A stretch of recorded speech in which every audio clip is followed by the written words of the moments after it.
Big news. Expect the news.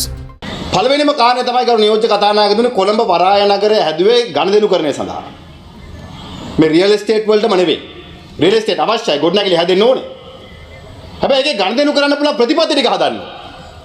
ආණ්ඩුවට හිතන වෙලාවට ආණ්ඩුව වලට වාසිය කියලා හිතන විදියට මේ ප්‍රතිපත්ති වෙනස් කරාම කරු නියෝජ්‍ය කතානායකතුමනි අපිත් එක්ක අභියෝගයට ලක් වෙලා තියෙන අනිත් රටවල් එක්ක මේකට ව්‍යාපාර ගෙනීමේ අපහසුතාවයක් තියෙනවා. දැන් පෝත් සිටියකට ආයෝජකයෙක් ආවම අපි කැබිනට් එකට දැනුම් දෙන්න ඕනේ. පාර්ලිමේන්තුවට කියන්න ඕනේ. කවුද අනේම ආයෝජනය කරන්නේ? අපිත් දෙක කම්පියුටර් රටවල් තියෙනවා. ඉන්දියාවේ ගිෆ්ට් සිටි එක පැත්තකින්. සිංගප්පූරුව හොංකොං එවගේ වර්තමාන නූතන ගල්ෆ් කලාපයේ අර්බුදයක් දෙක මැද පෙරදිග යම් අර්බුදයකට මුහුණ දෙනවා. ඔවුන් නව වෙළඳ පොළවල් හොයනවා. නව ගනුදෙනු කරන කේන්ද්‍රස්ථාන හොයනවා. මේවට යන්න අපි සූදානම්. ඒවට යන්න අවශ්‍ය විනිවිදභාවයෙන් යුතුව පහසුවෙන් ව්‍යාපාර කරන්න පුළුවන් වැඩපිළිවෙලක් මේ කොළ වරාය නගර කේන්ද්‍ර කරගෙන අපි හදලා තියෙනවාද? ඒ අවශ්‍යතාවය පිළිබඳව අඩුම ගානේ අවශ්‍යතාවය පිළිබඳව කරු නියෝජ්‍ය කතානායකතුමනි ආණ්ඩුව වටහාගෙන ඉන්නවද කියන ප්‍රශ්නේ අපිට තියෙනවා. ආණ්ඩුව වටහාගෙන ඉන්නවද කියන ප්‍රශ්නේ අපිට තියෙනවා.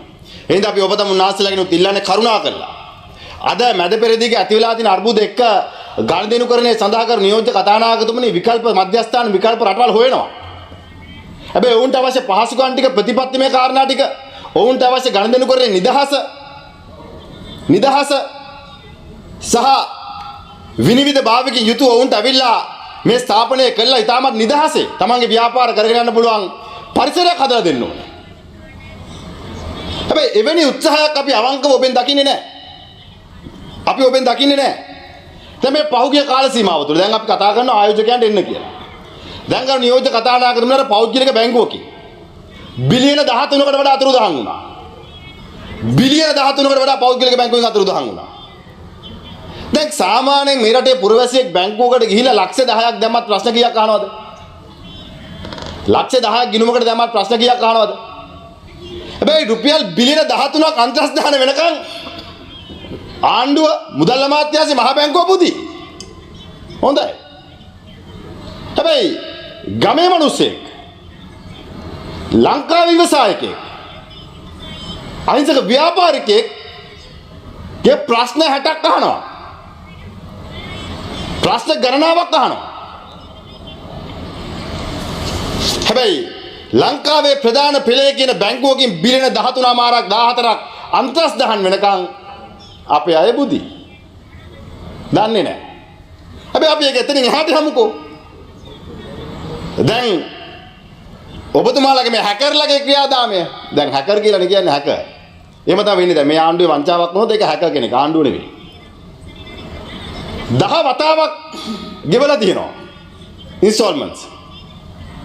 කෝටි 80කට වැඩි ප්‍රමාණයක්. හෙට ඩොලර් එක තව වැඩි වෙනොත් හෙට වැඩි වෙනවා තමයි. අදට කෝටි 80කට වැඩි ප්‍රමාණයක් ඔබතුමාලා වැරදි ගිණුමකට ගෙවලා තියෙනවා. මම දැක්කා එක മന്ത്രിවරයෙක් කියනවා වැරදීම් වෙනවලු. ඔව් ඔහොම වැරදීම් වුණොත් හොඳයි ආණ්ඩුව කරන අයට. මරුවට එක්ස්පීරියන්ස් ගන්න ඉගෙන ගන්න දීලා තියෙන්නේ.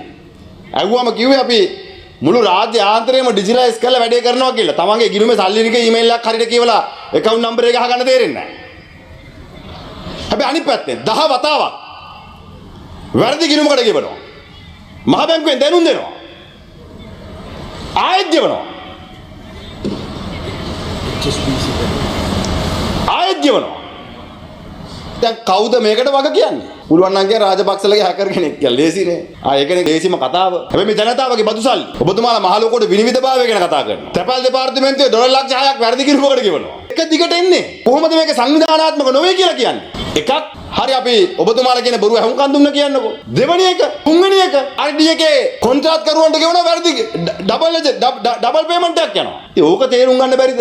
දෙකේ තාම මිලියන 51ක් ගෙන්න ගන්න විදියක් නැතුව ඉන්නවා. දැන් මේ වැරදි ගිණුම් වලට ඔබතුමාලා ගෙව්වම ඒ සඳහා ඔබතුමාලා ගත්තු ක්‍රියාමාර්ගය මොකක්ද? ජනාධිපතිවරයා මුදල් ඇමති. දැන් මේ ආණ්ඩුවේ හැම එකටම CID දුවනවනේ. ජනාධිපතිතුමාගේ හිතරි දෙන්න පෝස්ට් එකක් දැම්මත් CID යනවා. ජනාධිපතිවරයාගේ හිතරි දුන්නමත් CID යන ආණ්ඩුව කෝටි 80ක් වැරදි කිනුමකට සල්ලි ගෙවලා ඒ CID කියේ නැත්නම් මොකද්ද ගත්තු ක්‍රියාමාර්ගය? මොකද්ද ගත්තු පියවර?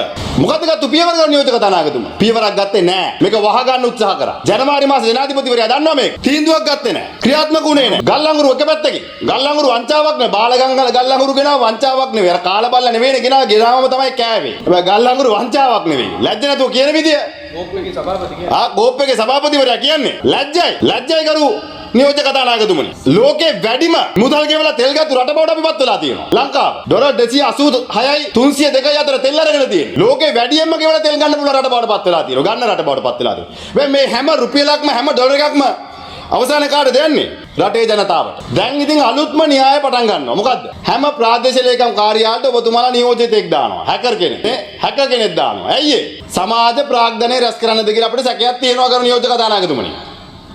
මොකද හැම ප්‍රාදේශීය ලේකම් කාර්යාලයකටම දේශපාලන පත්වීමක් දීලා හැකර් කෙනෙක් දාලා ඔබතුමාලා කරන්න බලාපොරොත්තු වෙන්නේ මොකක්ද? ප්‍රාදේශීය ලේකම්වරු දිසාපතිවරු මේකට විරුද්ධව ඔබතුමාට ලියලා තියෙනවා. හැබැයි ඒවට අහුම්කම් දෙන්නේ නැහැ. ඔබතුමාලගේ දේශපාලන උමනාව ඉටු කරගන්න ඔබතුමාලගේ හැකර්ලා ප්‍රාදේශීය ලේකම් කාර්යාලයට පත් කරගෙන යනවා. දැන් මුදල් අමාත්‍යාංශයත් හැක් කරා කියනවනේ. දැන් ඊළඟට හැක් කරන්න ලෑස්තිනේ මොකද්ද?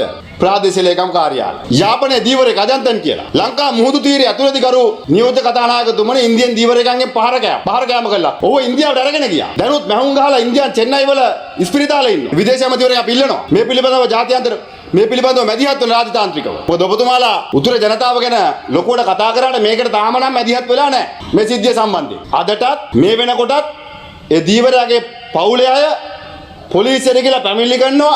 කිසිම රජයේ මැදිහත් වීමක් හෝ ආණ්ඩුවේ මැදිහත් වීමක් ඒ තුල අපි දකින්නේ නැහැ. මම දැක්කා මේ දින වේදිකාවේ අපේ ජනාධිපතිවරයා ඇමතිවරු මහ උජාරුවට නඩු වාර්තා කියුවා. ඉතින් කම්කරුව ගැන කතා කරේ නෑ ගම් නියෝජක කතා නඩු වාර්තා ගැන කිව්වා. මම දැක්කා ජනාධිපතිවරයා කියනවා අම්මා තාත්තා පුතා අම්මා තාත්තා පුතා අර පවුන් 90 මාරේ කරේ දාගෙන බල්ලා මේ මතක තියාගන්න 159 දිනාටම කියන්නේ කියලා ජනාධිපතිතුමාට කියන්න මං කිව්වා කියලා. Big news. Expect the news.